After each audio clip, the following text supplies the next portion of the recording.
There we go. So let me start over. Good evening and welcome to the fourth Fall into OBOB event. I'm Julie, the events manager at Roundabout Books. There are a few housekeeping items we need to cover before we get started. Most of you are very familiar with Zoom, but I just want to remind everyone that this event is being recorded. So if you don't want to be on video, because we do have littles with us, you can turn off your video function, but you'll still be able to talk to us, hear us, participate in the Q&A at the end. And then remain muted until you are asked to speak, and then I will unmute you, and comments and questions are welcome in the chat screen throughout the event. We want to take this opportunity to acknowledge that our bookstore in Bend, Oregon resides on the ancestral unceded land of the Confederate Tribes of Warm Springs. In our immediate area are also the unceded lands of the Confederate Tribes of Siletz Indians and the Tribes of Grand Ronde. We encourage everyone to learn more about the land you occupy and the story of its peoples. One of your best resources for that is your local library, as well as your local independent bookstore, because they will know the books you are looking for.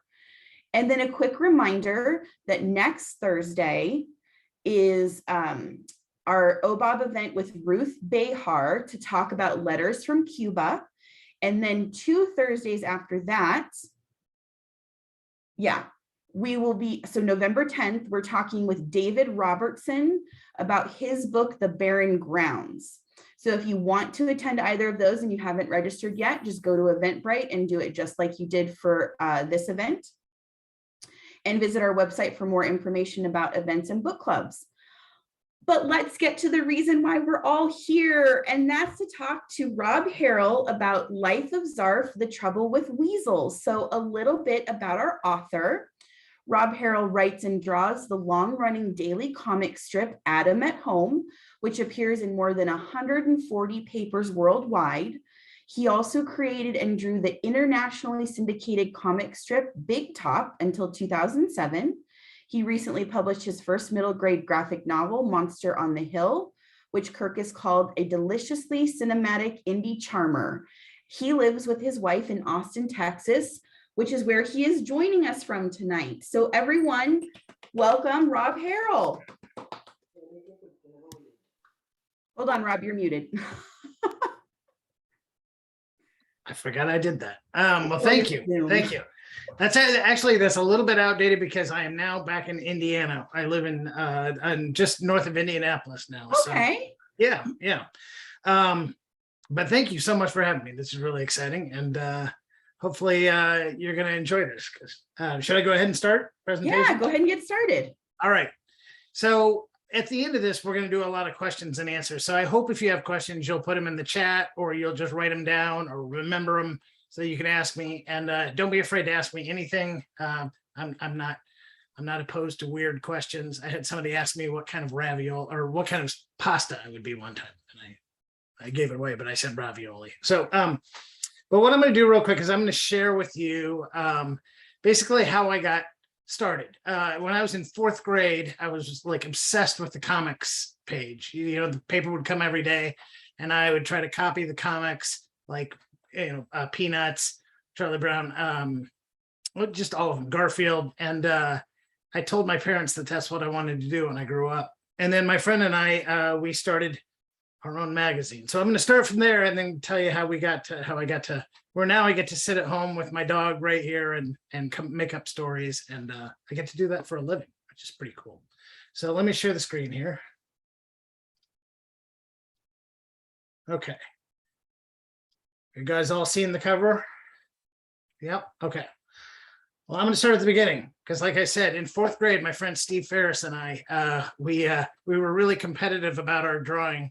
And we would critique each other, and after becoming sort of the guys who drew in my class, we decided we were going to put out our own magazine. So we put out a magazine. We sold subscriptions for $0.25, and we put out, this is the cover of the first issue of Freak Out, and it was kind of based on Mad Magazine, if some of you have seen that, which was a magazine that was really popular back then, and we were sort of doing our own version. It was a magazine my parents might not have been thrilled I was reading, but it really got me into reading. So a little off-color jokes, that sort of thing. So it's called Freak Out. I don't know, can you see my cursor moving around? Yep. Okay. So I want to show you. So that's Henry the cat. That was my first character I ever came up with up there in the corner. And this is Bob the Blob, the guy with the clown nose and the Godzilla spikes back there. And then Steve drew the mouse. He was just called the mouse.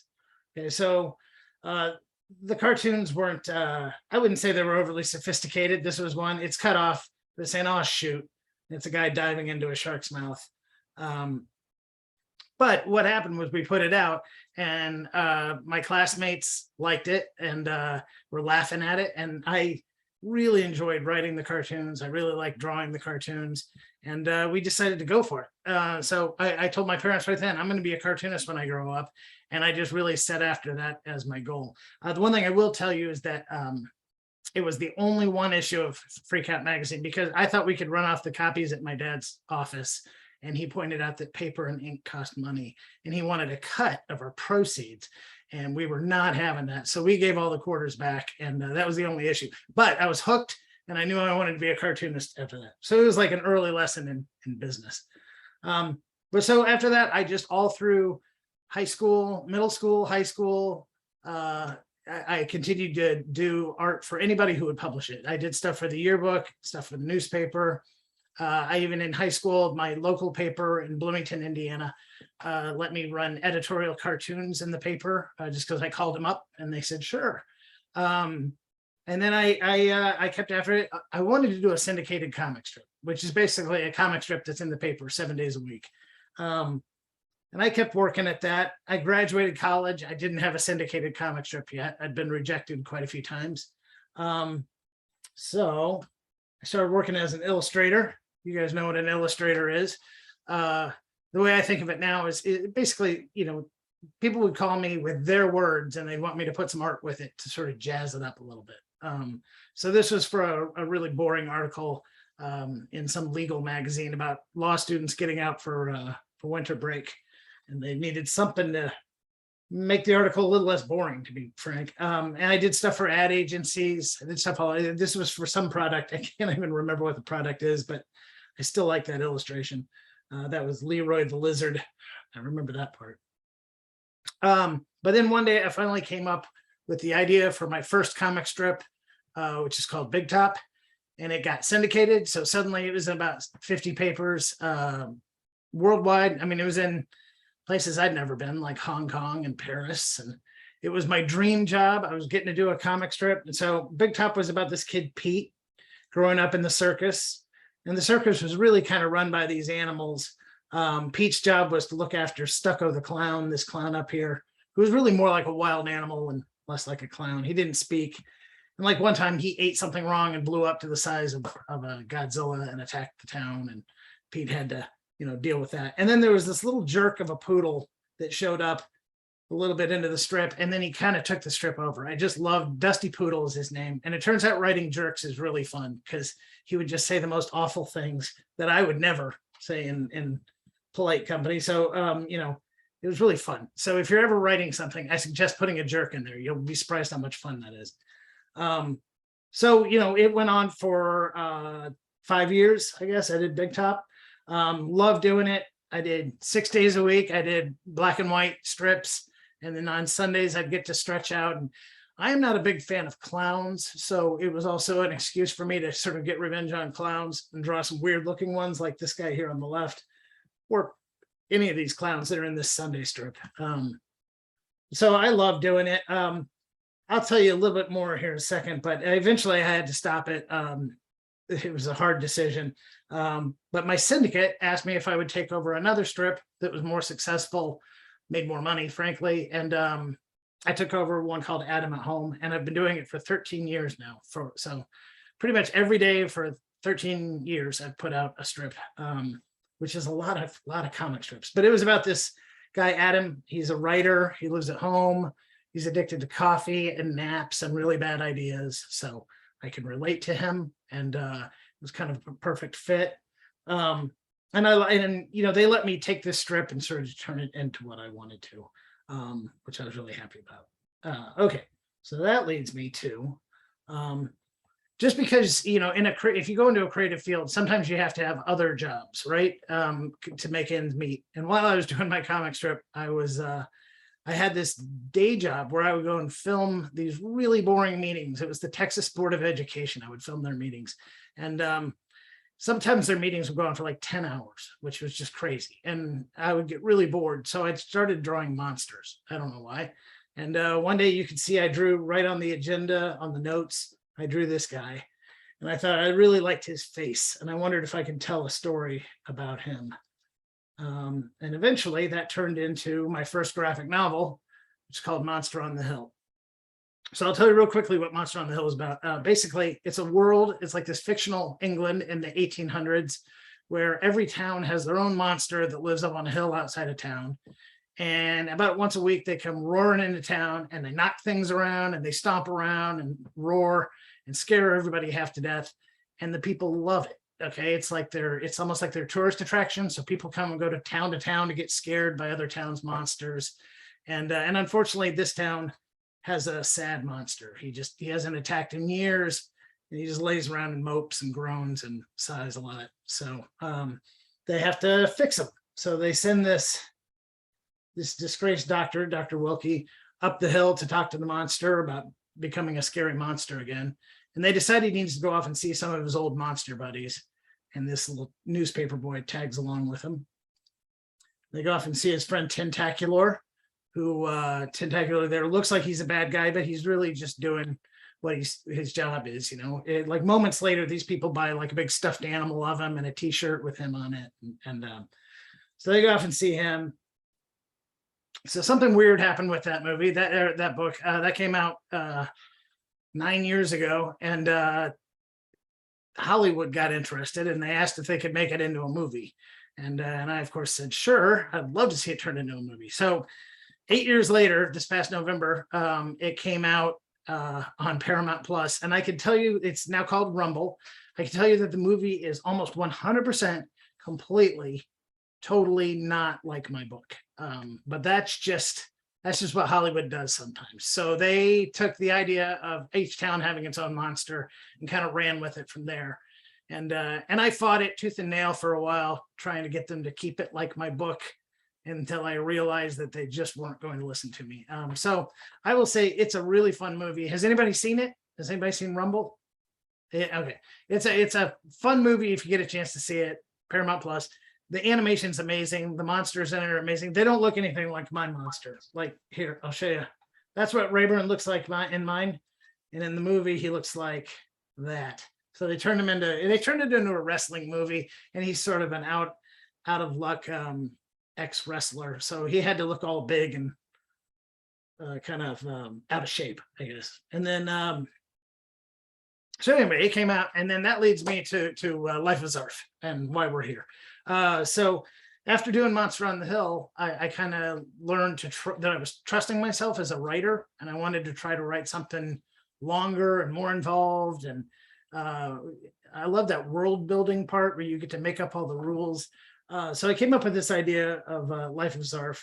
It's about Zarf Belford, who's a troll living in fairy tale world, going to middle school, where no one likes trolls. So he's got his work cut out for him. And so, you know, I had a blast. You've heard of fractured fairy tales. That's essentially what this is. I got to take a world that we all know, because we've all grown up with the same fairy tales. And then you get to go in and flip them on their head and just do unusual things with the characters, which I find so fun. And it's an easy way into a new world, I think. So, you know, I've heard them compared to sort of Diary of a Wimpy Kid meets Shrek, which I think that's pretty fair. And, you know, in the first one, the king gets kidnapped. In the second one, he goes up against the big bad wolf. And then the third one, if you haven't read it, it's troll overboard, and they get stranded on a deserted island, and there's pirates and sea monsters, and these books were just a blast to write. I had so much fun. So as you probably know, if you've read it, there's Chester, his friend, who's going to grow up and have to be the court jester, but he's not funny. So he has, you know, he's constantly reading up on joke books and trying to figure out how to be funnier. And then you've got Kevin Littlepig. And so one of the ideas that I had when I came up with Zarf was that it would be set years after the fairy tales that we all know, almost like the next generation. So his best friend, Kevin Littlepig, is the son of the famous Little Pig, that actually built the brick house that withstood the big bad wolf. And it was just, I thought, well, his family's been pursued by this wolf over and over, so he's probably a nervous character, and he's about the most nervous character you could ever write, is how I intended him. Let's see. And then, of course, I said I like writing jerks, like that jerk of a poodle. Prince Roquefort, maybe the biggest jerk I've ever written. And he's so much fun to write for because he says the most horrible things. I know that sounds weird, but I'm from the Midwest. I'm like polite to the bone. And so, I would never say anything awful to someone, but to get to write those things is really fun. So, by insetting it years after the thing, I had went back and looked at all the old fairy tales, and here's Goldilocks, having some porridge there. And so I thought, well, where would she be now? And so in my book, she's, of course, Miss Locks, the lunch lady. And here she is slopping out porridge for kids, telling them it's just right. And then you got the big bad wolf. Here he is giving Little Red Riding Hood some problems. And so I thought, where would he be now? So in my books, actually in book 2, you find out he has gone on and formed an outlaw biker gang called the Paw. So there he is, the big bad wolf. And here's his biker gang about to off to do some crime. So it was just, again, I keep saying it, but it was so much fun. I love these books. And then this was a sea monster. As I said, there's some sea monsters that show up in the 3rd book. He's about to get crushed there by one. But I'll tell you one of the challenges I had, sorry about that image, when I just came up with this book idea was I wanted to make a fun looking troll that you'd want to read a book about, a cool enough troll that you'd want to spend some time with him. And so I started looking back at old drawings of trolls and old paintings of trolls, and man, it's not good, as you can see right there. They are not kind to trolls in old fairy tales, and he's got something hanging out of his nose. I mean, yeah, that artist could have been nicer. So I knew I didn't want him to look like that, so I looked around at some more, and I found these guys, and they're even worse, I think.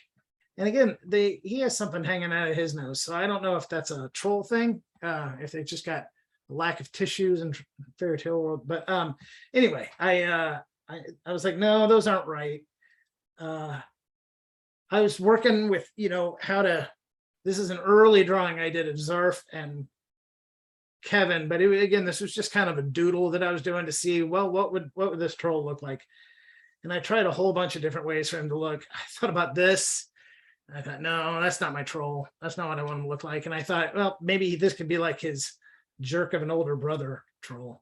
But I didn't go with that.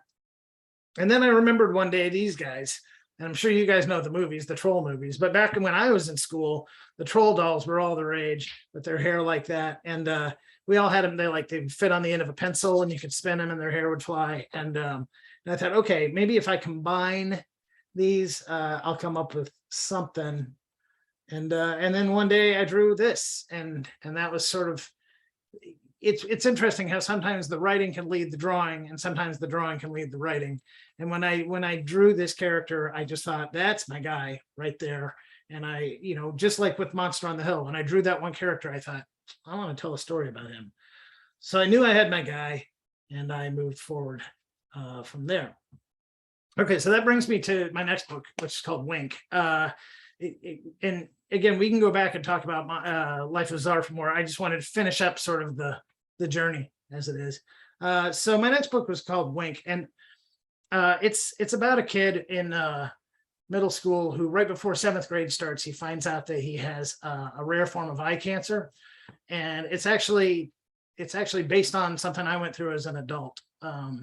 So I thought about how to write this story for forever. It was while I was doing my comic strip Big Top, the one about the circus, and every day while I was doing my treatments, I still did my comic strip, and I think it really helped me because I was going through sort of a dark time, but it allowed me to use humor, to get out of my head. So I thought about writing it as a series of comic strips. I thought about all different ways to do it, or as an adult memoir.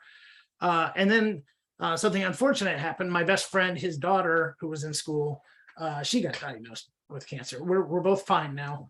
But at the time it was really scary, and we were both in this weird club that no one wants to be in. But we could talk to each other about it.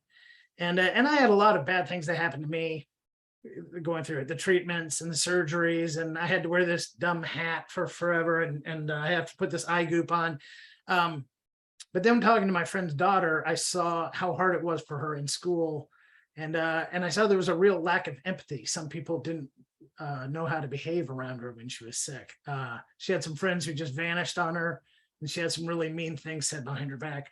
So it was then that I decided that maybe I just done Life of Zarf. I thought, no, I'll write a book that's set in middle school, and maybe it can address some of those things like empathy. So I started writing it about this character, Ross, not Zarf, Ross, and I felt really bad dumping all this on the head of this, imaginary 7th grader. So I wanted him to have some of the same tools that I had to get through it. And one of those is music. I'm a big music guy. And he eventually starts learning about some new kinds of music, like punk music from his radiation tech. And then eventually the tech starts teaching him guitar. So that was based on reality. And then I wanted him to have a really strong support system in his family and friends. So I have that in the book. And then the other thing, because I did my Batman comics, my Big Top comics, I wanted him to have a character that he draws. So he ends up drawing Bat Pig, and you see throughout the book all these comics that he writes about Bat Pig, where he turns the things that he's going up against into villains, which leads me on to my next 3 books. When Pigs Fly, a Bat Pig book, is after Wink came out, people really liked the Bat Pig parts, and my publisher liked them, and they asked me if I wanted to continue on. So I've now done 3 graphic novels of Bat Pig.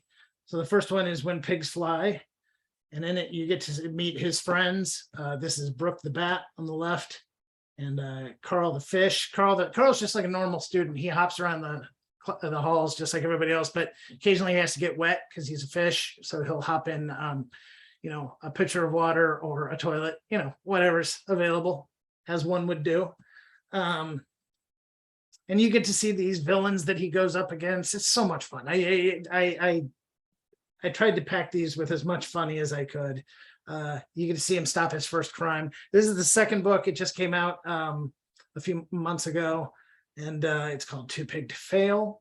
And in it, Bat Pig goes up against some more villains, like some bored aliens.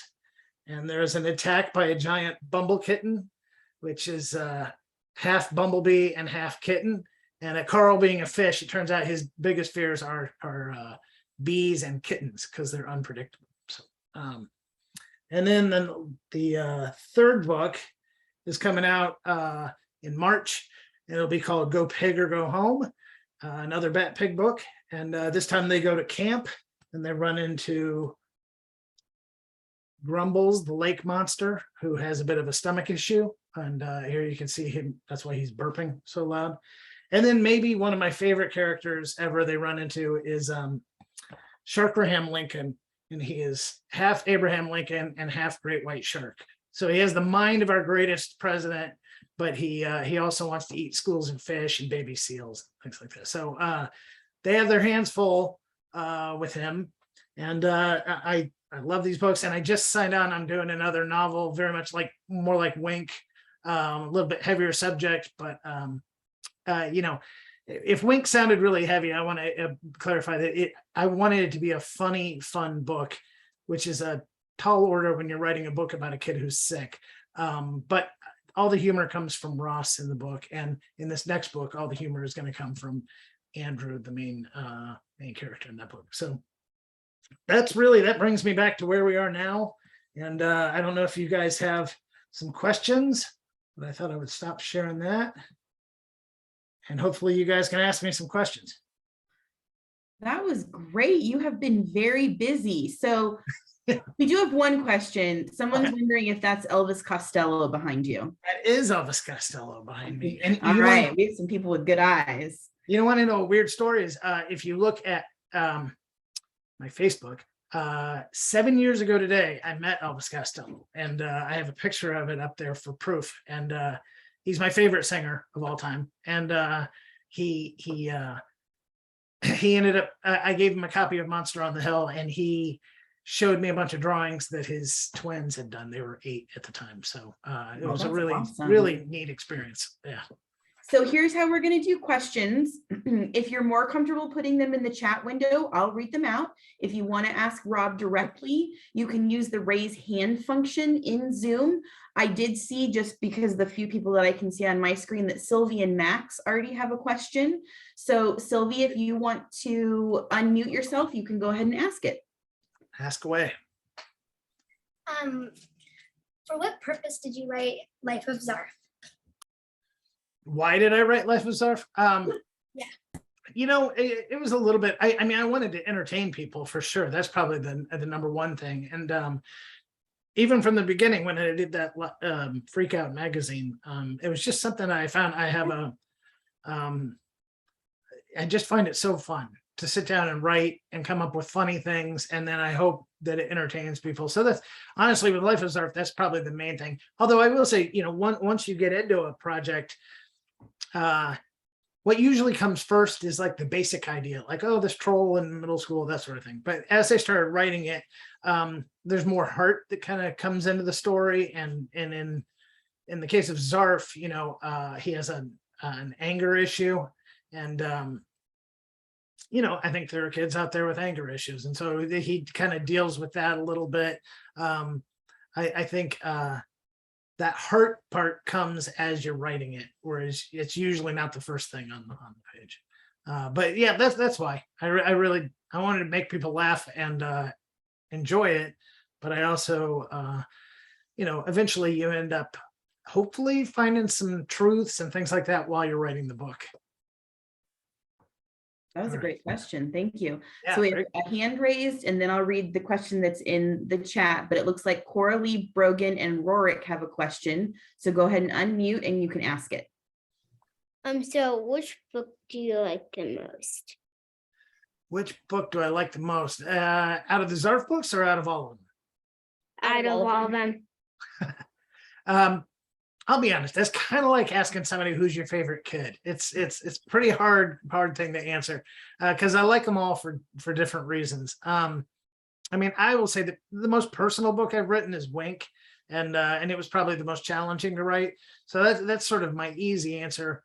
But man, I love writing the Zarf stuff. I love Monster on the Hill, is very personal to me too. If you read Monster on the Hill, it's about this monster overcoming basically depression, and it was sort of based loosely on I had gone through some depression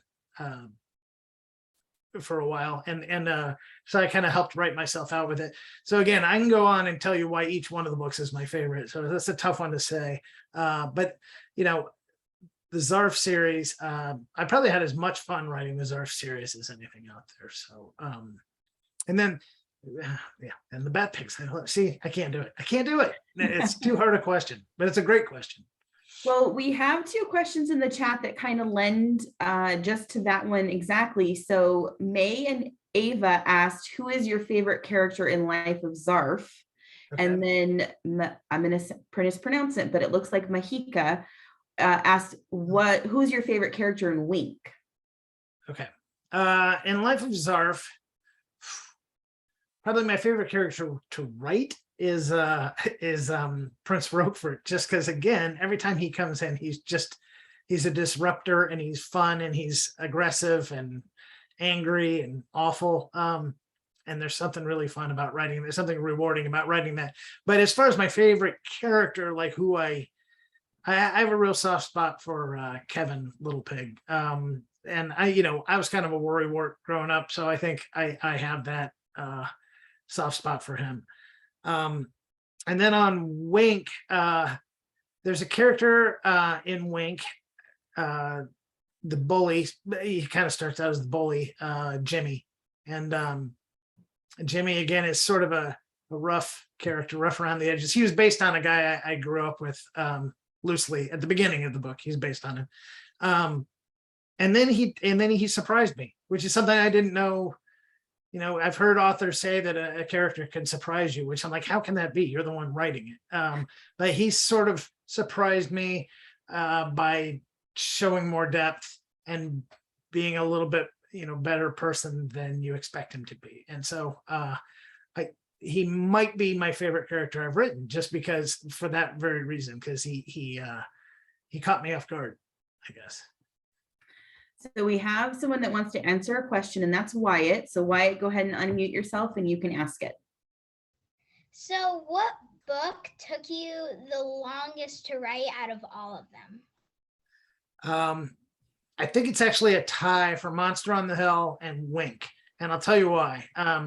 Monster on the Hill, I had never done a graphic novel. I didn't know if I could do a graphic novel. I kind of wanted to challenge myself and see. So I wrote up a little story, illustrated this little 7-page story, and then my publisher bought it and said, yeah, let's turn it into a book. And then I thought it would take me a year, and it ended up taking me about 2.5 years to do it. And it was just, the artwork took so long to put out. And then Wink took me a couple of years, maybe 2.5 years. And that was because here I knew I was writing a book about a kid with cancer. I wanted to be funny, but in order to do that, I needed to get the tone right. And so I rewrote Wink so many times, and at one point I had maybe 300 little step aside jokes and things like that in the margins and all that. And I illustrated all 300 of them. And then I ended up pulling out all of them except for about 70. But I rewrote it a bunch. And I think that's an important lesson if you're somebody who wants to write or write books. I wouldn't want anybody to see my first draft. I don't think I'm a very good writer. I think I'm a pretty good rewriter. And the more you rewrite something, the more you find connections and make it richer. And eventually someone has to just take it out of your hands so that you can't write on it anymore and ruin it. But so you got to find that sweet spot where you've worked on it and haven't overworked it, I guess. Yeah. So they can take a while. So we've got a couple of questions in the chat. First one is, if you could delete any book out of all of yours, what would it be? But it sounds like you love the books that you've written. Yeah, I do. I can't think of one that I would delete. I will tell you, the book I had the hardest time writing was the second Zarf book. And I love that book. I love it now, so I wouldn't want to delete it. But I can tell you there were times when I was writing it when I wanted to jump into the future and have it already done. And I think part of it was because it was a series and I'd never done that before.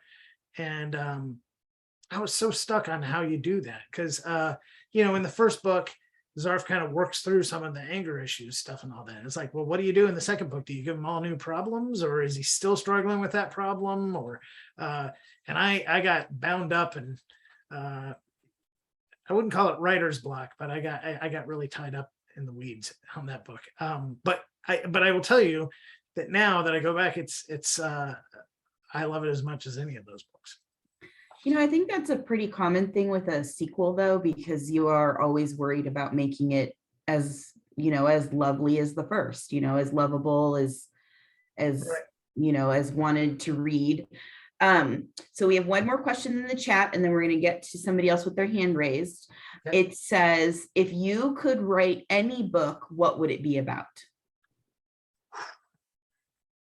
I'll tell you this, I'd love to write something scary. I am sort of I keep it to myself, but I love horror movies and scary books and all that. And I would love to do something like that. I actually wrote maybe half of a middle grade book that was about a girl ghost who got sort of hired by the ghosts in this old hotel to be their spooky girl ghost. And my agent liked it, and we put it out to the publishers, and across the board, they all said it was too creepy. So I might need to write under an assumed name or a fake name or something and write a horror novel someday. I would love to do that. And the main reason I want to do it is because I like those books so much, but I just can't find ones that are scary enough now. And so I'm like, surely it can be done. Surely you could write something that's really, really scary. And I don't know why that is. I just like getting scared. So, yeah. Did you read the Scary Stories to Tell in the Dark when you were a kid? I have them right back there. Yeah, they were great. I did too. Sometimes they were too much. All right, we've got another question from Coralie Brogan and Rorik. So go ahead. Which character is real? Or is there any characters that are real in any of your books? Yeah. I think Chester Flintwater, who is the one who may grow up and be obviously there's a lot of things about him that are not real, but he was loosely based on one of my friends who just, I think he always kind of wanted to be a stand-up comedian and was sort of always studying comedy and all that. And so that was a little bit real. And then I'll say in Wink, there's quite a few. In Wink, the radiation tech that starts teaching him guitar and gets him into music is very much based on my radiation tech, who he and I would talk about music all the time. And I had to stay awake during these treatments for like 25 minutes laying down with, and I couldn't move my eyes, so I couldn't fall asleep. So I would bring in louder and louder music mixes, and he would bring in loud music, and we'd chat about music the whole time. And so he's very much based on a real person. That's really cool. Oh, and also I'll tell you this, in Wink, I mentioned that I had a really supportive family on that. My wife, Amber, was my rock through the whole thing. And I couldn't give 7th grade Ross in the book a wife. That would be weird. So instead I gave him Abby, his best friend, and she's sort of a stand-in for my wife. She's a little different than my wife, but they have kind of the same spirit, I would say, to them. That's awesome. So we're going to do one more question in the chat, and then we're going to switch back to somebody who has their raised hand. But someone is wondering, who is your favorite author? Who is my favorite author? Over the years, I will say when I was a kid, John Bellairs was my favorite. I loved The House with a Clock in Its Walls, if any of you have seen that movie. But that was a book, and that was part of a series, and I absolutely loved those. I love the Harry Potter books, so I love J.K. Rowling, at least for books. And then I as an adult, John Irving is probably my favorite author. I like Stephen King too, though, and it may not be considered hip to say that, but I think he's actually a really, really good writer. So when you're old enough, check one out, because they're some of them are really scary, and some of them aren't scary at all. They're just really good books. So yeah, I will say I probably read Carrie when I was a little too young, and it's that traumatized. Yeah. Book scares me a little. Sylvie and Max have their hand raised, so go ahead and unmute and ask your question. What's your favorite type of genre to write? I missed that. What was that? Sorry, it clipped off a little bit. Your favorite genre to write? My favorite genre, I really like writing middle grade, middle school books. I don't know. I've had a lot of people ask me why. My wife would tell you it's because I'm still, 12 at heart. I think the other reason is, for me at least, and I think it's true for so many people, I think, my middle school was 6th, 7th, 8th. I know there are some that do it a little bit differently. I don't think you change at any point in your life more than you change in those 3 years. It's like so much growth, so much self-discovery happens in those 3 years, and the stakes are high. Somebody looks at you wrong in 7th grade, it can ruin your day. And so I think it's just such a really interesting time in someone's life. I think I was in middle school when I had my first friend that my parents didn't particularly like, and it was kind of magical. I was like, oh my gosh, this is crazy. I have a friend that my parents do. I don't know why that was interesting to me, but and I just think I really like writing middle school. Now again, if I could write a horror novel, I might do it tomorrow, but I'm not sure I know if I can do that. But again, I wrote Monster on the Hill to challenge myself. So I think, at some point I'll try it. And that's that thing where you got to keep challenging yourself. And I've heard people say, if you have 3 book ideas and one of the book ideas scares you, meaning like you're not sure you can do it, that's probably the one you should do, because it'll be the most interesting and it'll be the most rewarding for you. So, and hopefully for your reader as well. So we've got a couple more questions, but I wanted to ask one real quick, because having done, this is our 4th Oregon Battle of the Books event, and we've talked with some amazing authors over this series. Do you feel like sometimes you're writing the book that you wish you'd had when you were in middle school? I do. Yeah, definitely. I think about younger me when I'm writing quite a bit. And so, you know, again, I don't think of my books as like I'm trying to get across.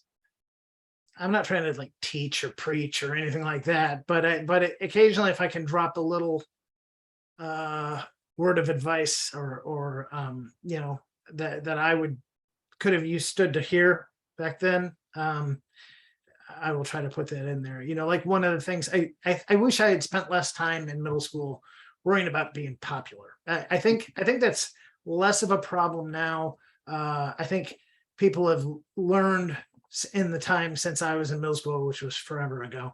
I think people have learned to embrace their inner. What's weird and different is what makes you special. And I wish I had focused more on that and less on, you know, worrying about why I didn't get invited to that party and that sort of thing. So I think, you know, hopefully some of that stuff comes across in my books. I think being different. I have a line in Wink where this older patient says to him, he goes, "No, difference where it's at. Different moves the needle," and I agree with that. I think being different is what makes life interesting. So I wish I'd focused more on that. I've always loved the whatever you want to call it, that normal is just a setting on your dryer. Right. There is no normal. Yeah. There is no normal. So let's get to a couple more of these questions that are in the chat. Robin's wanting to know what your writing routine is. My writing routine. I go to coffee shops and drink too much coffee, and that's to take my laptop. Although it's different. If I'm working on, let's see if I have this here. If I'm working on a book like Wink, I'll be writing in my laptop and then making little notes where I want to put illustrations in later. But if I'm working on a book like Bat Pig, and I have another graphic novel I'm kind of working on, I just sketch the pages out kind of as I write, and then I'll go in and tighten them up. I draw on the computer now. Because of my cancer, I ended up losing the sight in my right eye, so I don't have depth perception. So it makes it a lot harder to draw on paper. So I draw digitally now, and but you know, so it's what's really neat is that I can, if there's a day where I don't feel like writing, I have plenty of drawing to do, and if there's a day I don't feel like drawing, I have plenty of writing to do.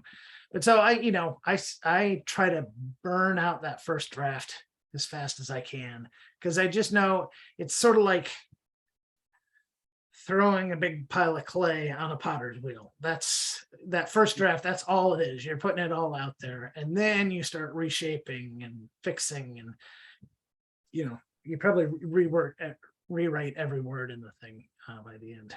So, all right, let's get to a couple more of these, and I promise everyone we will get to all of the questions. So it looks like Coralie, Brogan, and Rorik had their hand up first. So go ahead and ask another question. Which book do you, or how many books do you write that you don't finish? Like, do you write any books that you don't finish? Yeah. Like, how many books? Like 12 or? Yeah, I don't know the actual number, but I've got a lot. And as a matter of fact, today I was going back through, I have a folder that's just for like new books that I'm working on and all that. And man, I've started a lot of books that haven't ended, that haven't gone anywhere. And some of them I just lose interest, or some of them just don't feel right. I think since Wink, I've started 7 novels, and just didn't feel right about any of them until this one that I say I started it today. It's called Popcorn is the name of the book, and I started it today. I'd actually written some chapters and then an outline, and my publisher bought it. So now I'm going to be working on that. So that's the first. So it took me seven false starts before I got to this. And And some of them I thought were great ideas, some were terrible. I had one idea called Food Fight, where all the kids in the school were slowly turning into different kinds of food, which was just a horrible idea. And I started writing it and realized how gross it was going to be, like for somebody to turn into a banana slowly over time. And I don't know what brought that idea on. I thought it was going to be like Animal Farm. I thought I had this brilliant idea. And 2 days later, I was like, why was I writing that? That was horrible. So they're not all good ideas. It's great that you do work on them a little bit, though, to find that out, to give yourself the chance to kind of work through it and realize maybe it's not going to work. Yeah, and I wrote about 20 pages of that one actually, and then it was like, well, no, and then I was almost embarrassed to show it to anybody, so I just tuck it away in a drawer. Maybe somewhere down the road I'll decide that it would be funny as a graphic novel or something like that. That'd be really cute. We've got a question in the chat. It says, what character in Zarf are you most connected to? Well, probably Zarf. I feel he goes through so many emotions and goes through so many things in it. And, it's hard not to put yourself into your main character. One of the interesting things with writing a character is your character needs to be flawed in some ways. Like Zarf has his anger issues and things like that. And sometimes it can be hard to start out a book and think, well, people are going to think this character is a jerk. Well, the whole idea is he's got to evolve and grow into a character that you really love by the end of it. But so even with his flaws and all that, I really liked Zarf from the beginning and related to him. And yeah, I have a connection to him. There's a little Zarf. There's a little me in Zarf. Yeah. Wyatt's got his hand up, so go ahead and unmute and ask your question. So how do you come up with the characters' names and like the book titles? And is it fun coming up with them? It is. I'll tell you, it happens in all different ways. Sometimes I will, when I'm writing, I'll just throw a name out. I'll just grab a name out of the air as a placeholder. And sometimes while I'm writing the book, that becomes their name, or I'll go in and have to replace it at some point because it just doesn't seem right. Shepler, stop. Sorry, the dog's barking. And then, some of them I get a little cheeky, might not be the right word with, but like Rayburn in Monster on the Hill is a monster and he's upset that he doesn't have he's not sure what he is. He's not sure if he's a dragon or a monster or what he is. So he has, and I thought the name Rayburn was funny just because it had burn in it and he can't blow fire. He wishes he could breathe fire.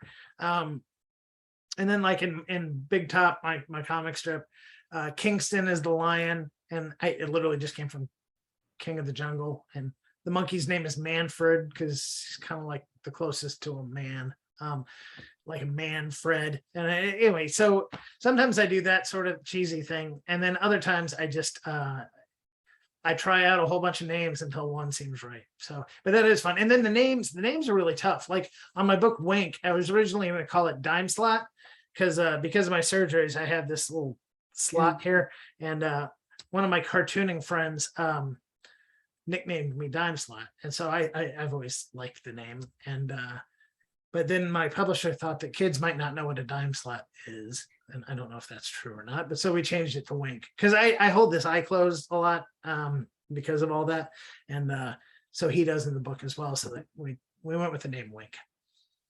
So that's something that a lot of people might not know, is that sometimes you can have the title of the book and you think it's great. And when you get to your publisher, they're going to want to maybe workshop some other names. They think about marketing, and then they can absolutely change the title of your book. And it sounds like with Wink, you were really on board with that.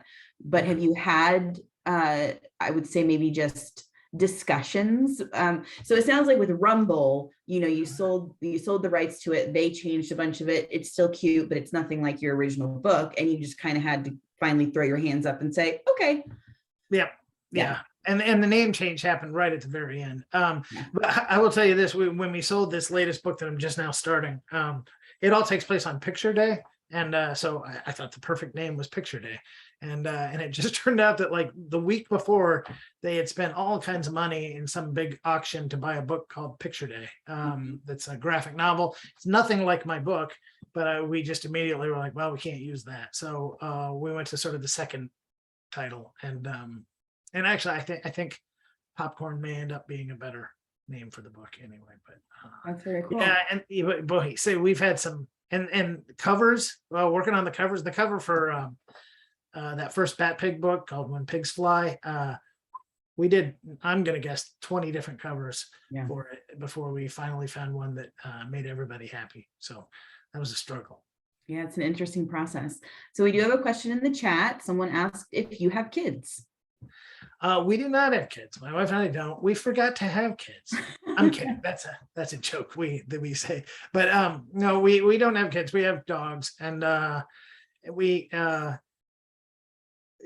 honestly, we were sort of right in our period of life when that would have been the thing to do, and then I got sick, and that's a little bit of what went. Because well, it's not about that because Ross isn't, but it was that time period is what sort of killed that idea. But you know, we are aunt and uncle to so many of our kids' friends and our siblings' kids, and yeah, I mean we.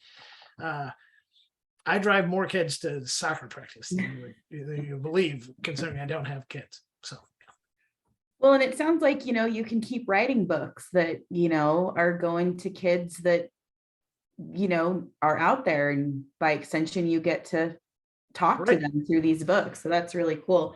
So it looks like we've got another hand raised, and I'm going to pronounce your name as Isla, but it might not be right. I'm sorry, but go ahead and ask your question. Which character did you most get stuck on? Which character did I most get stuck on? Let's see. That's a tough one. There's sort of a villain in Wink a little bit. You don't know who it is, and I won't give away who it is.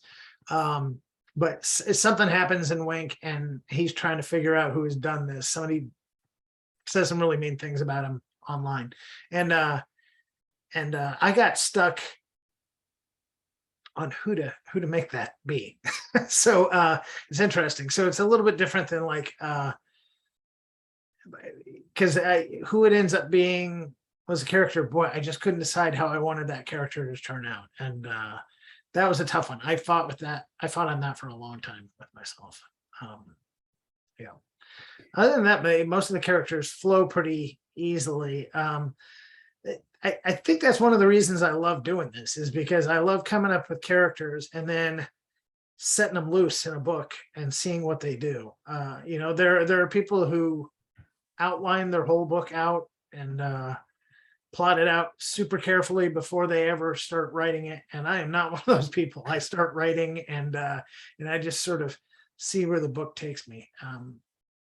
So you're a pantser, not a plotter. I'm a pantser, not a plotter. Yeah, and because I'm writing by the seat of my pants, and I think that keeps it fun for me. Now, could I probably write books? I could probably write twice as many books if I were to sit down and outline them. That's a faster way to do it.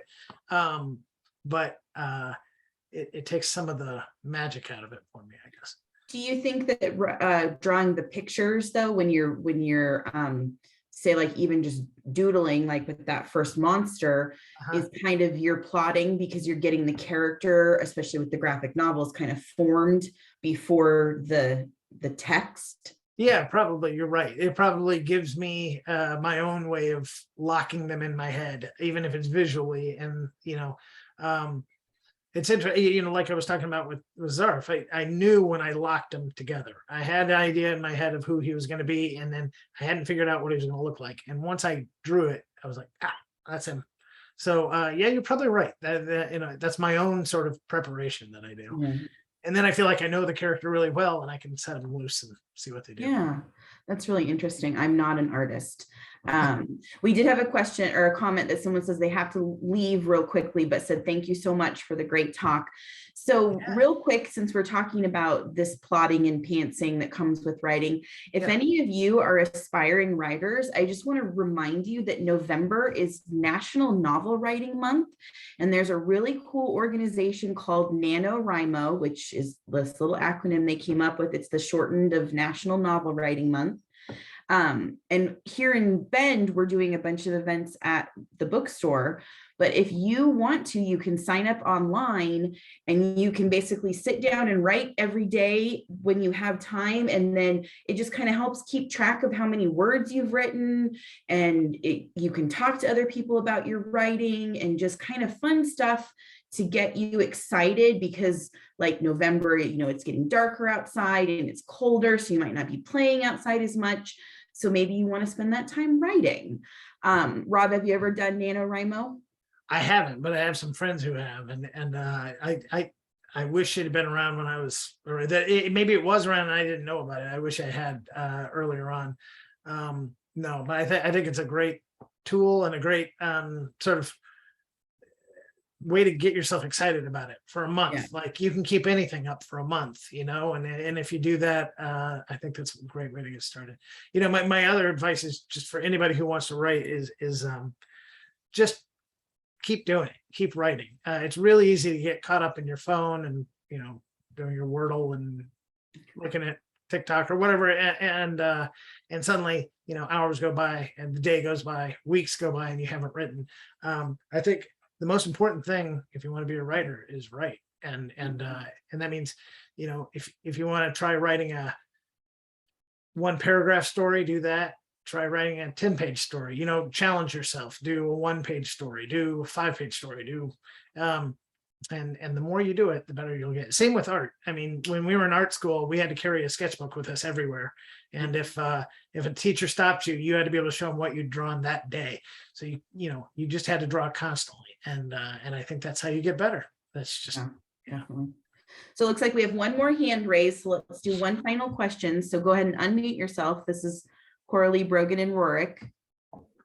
Do you use it with on National Novel Day? Do you use it with a pen or a computer? You're right. Oh, so NaNoWriMo, you can do it however you want. So if you write on a computer, it's going to count how many words, so that can be easier if you really want to keep track of them. But if you want to write however you want. I still write by hand because it actually makes me, I don't know what the word, like I feel more engaged when I'm writing by hand, because when I'm looking at the screen and it's a blank page, it kind of makes me nervous. So I really like I get cool paper and I get a colored pen and then I just write. And it doesn't have to be perfect and you might cross out a bunch of lines, but I really like writing by hand. Yeah. However you write. Yeah. However you write. Jump in. Yeah. However it makes you happy. However you want to draw. Same. If you draw on a tablet or you draw by hand or with chalk and then take a picture of it, I can't draw at all. I wish I could sometimes. Everybody has their creativity. Rob Harrell, thank you so much for taking the time to talk with us and all of these amazing kiddos who like your book and I hope really like reading. So if you're local to us here in Bend, come get your copy of Life of Zarf from Roundabout.